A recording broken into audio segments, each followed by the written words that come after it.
Hey guys, hope you are having an amazing day today. In today's video, I just want to talk a little bit more about the nipping and the biting, as I know a lot of you guys have been hitting me up on Instagram, which I really appreciate, and I really am thankful for you guys messaging me. And if you aren't messaging me, please hit me up in the DMs. I love talking to you guys, and you guys send me pictures about your Aussie Doodle puppies or just puppies in general. I love seeing them. So follow us on Instagram and DM us. Love seeing him. I show Jackson the messages too, and he gets a kick out of it too. I just want to talk a little bit about the nipping and how Jackson and I combated that and how we are still continuing to combat that to this day.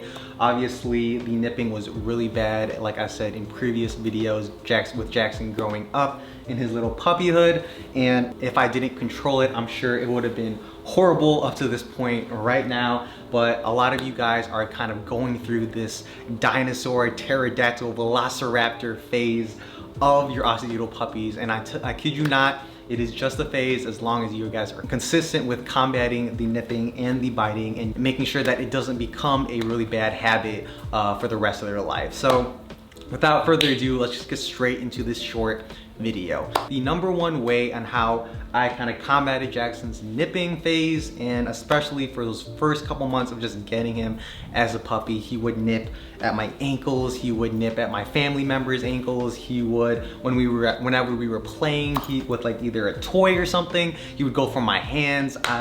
So it was definitely bad, and I test you not, guys, I wish I had a little bit more footage of that. I was just really, again, learning the whole process, learning what works and what doesn't. And again, this is a little preface to this. Sorry I'm all over the place today, but just to preface this, this is what worked for Jackson and me personally, and so I just want to let you guys know that. Get a toy, whether it's a toy or a bone like this, and redirect every time he was in a nipping mood, whenever you would bite at me, whenever anything with his mouth on my body part. I would always have something in my pocket.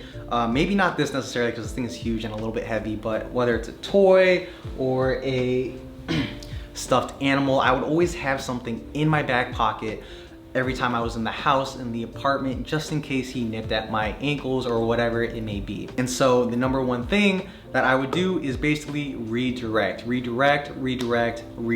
have to be consistent every time he would bite at you. You almost use this as like a shield and basically just kind of shove it, not shove it aggressively, but put it in front of their mouth so that it blocks, obviously, their mouth from your body part. And so over time, they'll create this habit of, okay, instead of biting your human body parts, they'll bite a toy or a bone, for example. Whenever they have the urge to bite or to nip, they'll create that habit of going to their toys, and again, not your body parts. On another note, again, with the redirecting, the most important part of all this is consistency. Consistency to where that, you know, every time he does bite, and when I mean every time, I mean like every single time, make sure you put their toy or whatever it may be that is not your hands or any body part in front of their mouth.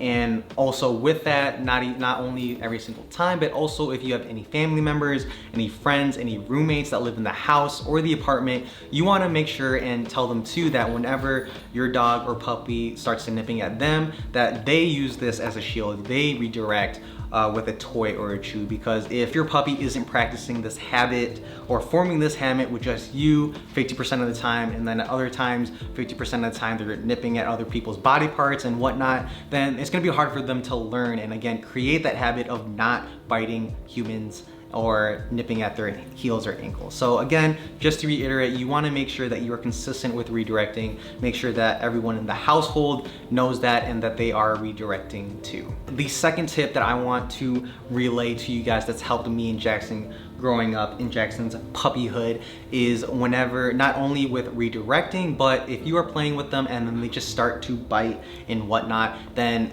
game's over. You do not want to play with them anymore. You get up, you go, maybe go work at your desk, go to your laptop. Basically, don't give them any attention. Don't entertain their intention. Don't entertain the fact that they are biting and nipping and that it is playtime, because at the end of the day, you don't want any nipping or biting at all. And by walking away or even just turning your body the other way, it indicates to them that the biting and nipping is just not a great positive behavior, and they're not going to get any positive emotions out of you as a result of that.